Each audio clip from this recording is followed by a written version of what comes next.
membres du défilé d'honneur, collègues enseignants, professeurs chargés de cours, parents et amis de nos diplômés, chers diplômés, je vais vous livrer quelques réflexions cet après-midi sur le sens de cette cérémonie qui est très importante pour vous et qui demeurera en votre mémoire comme une étape déterminante dans votre vie. Je vais conjuguer mes notes autour du mot reconnaissance 3 fois et par la suite parler du caractère un peu rituel du passage que constitue la présente cérémonie.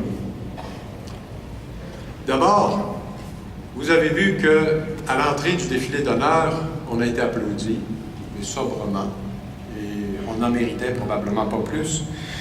Mais quand les cohortes des étudiants sont entrées, là, vous avez été chaudement applaudis. Cette cérémonie est pour vous. Et les applaudissements vous ont été destinés parce que le sens fondamental de cette réunion de cet après-midi, c'est la reconnaissance. La reconnaissance de votre travail, la reconnaissance des efforts que vous avez consacrés à vos études, la reconnaissance de votre succès qu'on veut saluer aujourd'hui, et en même temps, de la part de vos amis, de vos parents et de notre part, la confiance que nous avons en votre avenir après avoir réussi votre diplôme.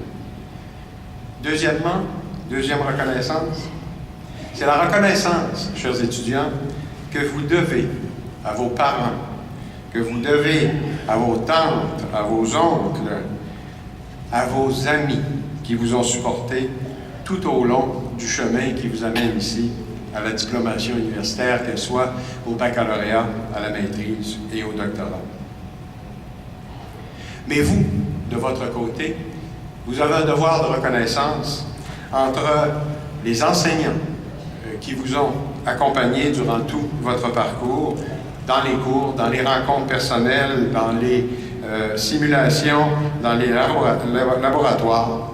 Reconnaissance aussi envers l'ensemble des personnels de l'université qui vous ont supporté pour l'ensemble des services, que ce soit bibliothèque, service aux étudiants, je dirais même service des finances, où vous avez fait des passages parfois. Alors, tous ces gens-là sont là pour vous et pour vous aider, et vous devez leur en être reconnaissant. L'étape de la graduation, c'est un passage.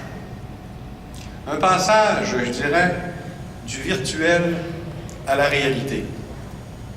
Je n'irai pas jusqu'à dire que vous avez vécu durant vos études dans le monde d'Alice au pays des merveilles.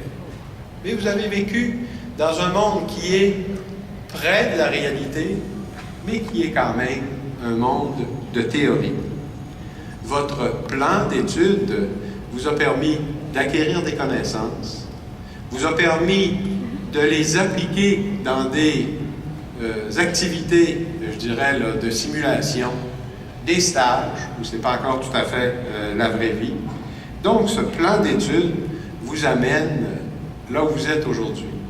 Vous avez vécu, au cours de ces études, des succès. Vous avez aussi vécu des échecs. J'ose penser que vous avez vécu plus de succès que d'échecs puisque vous êtes là. Mais là, maintenant, vous entrez dans la réalité pure et dure. Vous entrez dans votre carrière. Vous entrez dans votre plan de carrière. C'est un concept dont on parle beaucoup. C'est un concept qui est peut-être à votre esprit. Vous avez peut-être un plan de carrière. Et je vous souhaite tout le succès dans les plans que vous avez imaginés pour ce que serait votre futur. Mais pensez bien que si vous avez un plan qui est fixe, vous risquez d'être déçu. Vous allez certes avoir des succès, mais aussi, il faut vous préparer à avoir des échecs. À votre plan de carrière, gardez toujours en tête votre plan de réalisation de vos rêves. parce que ce sont ces rêves que vous avez ancrés profondément en vous-même qui vont être la motivation de l'évolution de toute votre vie. Ne vous laissez jamais engloutir par le quotidien. Ne vous laissez jamais attraper par une organisation qui ne correspond pas à vos aspirations. Fuyez